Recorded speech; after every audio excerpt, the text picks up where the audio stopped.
सो हाय। तो इस वीडियो में देखेंगे हम एनसीईआरटी की रीडिंग कैसे करें स्टार्टिंग से नीट 2027 के लिए।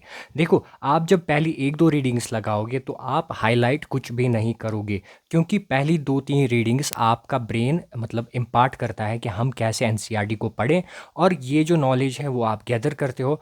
बट दो तीन रीडिंग्स के बाद आपको पता चलता है कि कौन सा पार्ट इम्पॉर्टेंट है, कौन सा पार्ट इम्पॉर्टेंट नहीं है। और आपको हाईलाइट भी ऐसे करना है कि कोई मतलब आपका एक पेज है तो उसमें कुछ चीज़ें लिखी हुई हैं, बट द थिंग इज़ कि आप उन चीज़ों को हाईलाइट करोगे जो मोस्ट प्रोबेबली पूछी जाएंगी, ना कि आप पूरे पेज को ही कलरफुल फुल कर दो।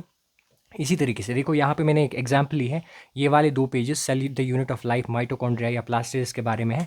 तो यहाँ पे आपको बस वही हाईलाइट करना है जो पूछा जा सकता है। अननेसेसरी आपको कुछ भी हाईलाइट नहीं करना है। देखो, आप जब पहली रीडिंग लोगे कुछ भी हाईलाइट मत करो, आप थॉरोली चैप्टर को पढ़ो। उसके बाद सेकंड रीडिंग लोगे, उसको भी वैसे ही पढ़ो। थर्ड रीडिंग लोगे, वैसे ही पढ़ो। बट फोर्थ रीडिंग जब आप एनसीईआरटी की लगाओगे तो आप छोटे छोटे पॉइंट्स को हाईलाइट करोगे। जैसे यहाँ पे है, Golgi apparatus is the most important site of formation of glycoproteins and glycolipids. बहुत इंपॉर्टेंट लाइन है, तो मैंने इसको इस हिसाब से यहाँ पे हाईलाइट करा है। तो आपको भी वैसे ही करना है, मतलब जो पॉइंट हाईलाइट के लायक है उसको हाईलाइट करोगे, और बाकी जो है उसको ऐसे ही छोड़ोगे। रीडिंग तो आपको सारी की लगानी है, बट हाईलाइटेड पॉइंट्स जब आप रिविजन्स पढ़ाओगे, 10 रिविजन या 8 रिविजन लगाओगे, तो आपको ज़्यादा फोकस किस पे करना है, हाईलाइटेड पॉइंट्स पे, और ना कि आपको अननेसेसरी डाटा। देखो, इज़ है, ए है, दे है, या विच विद, ये वाली चीज़ें हैं, इन पे आपको फोकस नहीं करना है।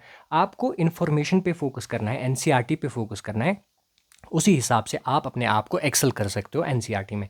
उसी तरीके से आपकी डायग्राम है, यहाँ पे डायग्राम को भी याद करना है। इस पे जो लिखा है इतना ही याद करो, क्योंकि आपके टीचर्स जब एक्सेस पढ़ाते हैं, यहाँ पे कुछ और पढ़ाएंगे, क्या पढ़ाएंगे वो ध्यान में नहीं रखना है। बस एनसीईआरटी पे जो दिया है वो पढ़ना है, एनसीईआरटी की डायग्राम्स पे जो लिखा है वो पढ़ना है। जैसे यहाँ पे भी है, देखो ये वाली चीज़ें लिखी है, इनको पढ़ना है। ये वाली हाईलाइटेड पोर्शंस जब आप दो तीन रिविजन के बाद करोगे तो यहाँ पे ज़्यादा फोकस करना है। इसी हिसाब से आपकी एनसीईआरटी कंप्लीट होती है। और आप अगर अभी से एनसीईआरटी स्टार्ट करते हो तो मिनिमम 10 रिवीजन आप कर लोगे इस साल, या 15 रिवीजन, 20 रिवीजन, आपके कैपेबिलिटी के अकॉर्डिंग आप स्टार्ट करो। पहले पहले थॉरोली पढ़ो, दूसरा रिवीजन भी वैसे ही, तीसरा भी वैसे ही, बट चौथे रिवीजन से आप हाईलाइट करना शुरू करो।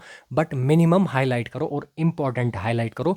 Thank you so much. Video पसंद आए तो चैनल को सब्सक्राइब कीजिए और लाइक भी दबाइए, और नेक्स्ट वीडियो के लिए कमेंट करिए आपको किस बेस पे चाहिए। Thank you so much.